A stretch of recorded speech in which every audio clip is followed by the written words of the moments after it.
shikoni mua, shikoni ata, hapni sy. Ata janë fëmijët tuaj, nxënësit tuaj, një brez I tër I humbur në errësirë.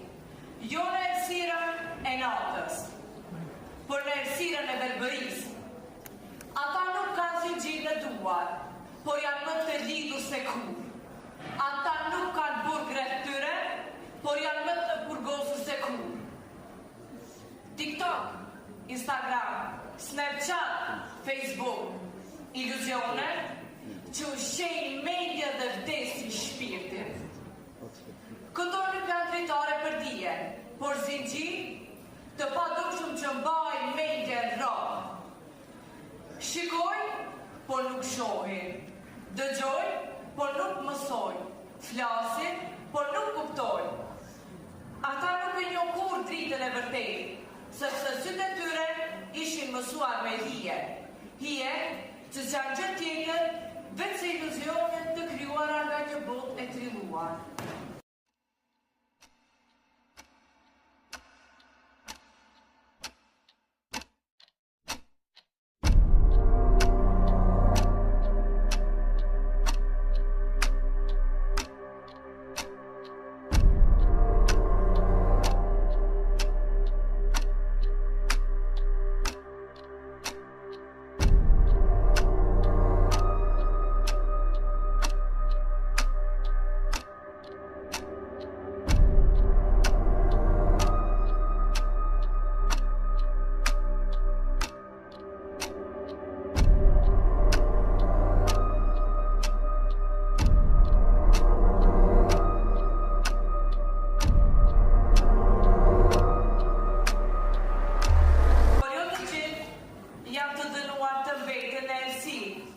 Njëri prej tyre I shtyr nga një ndjesi e panjohur, guxon të ngrej syt dhe sheh dritën.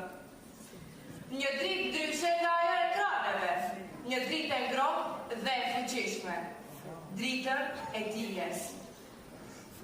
Para ti shfaqet një libër, jo një postim që harrohet, jo një video që zhduket pas disa sekondash, por udha e shkronjave, abetarja e gjuhës shqipe.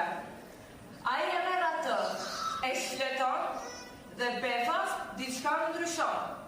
Hijet në mur fillojnë të zhduken. Logot zbehen dhe në vend të tyre mbetet vetëm një e vërtetë. Dia është forca më e madhe e njeriut.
Me një lule nuk qenë pranvera, por nis.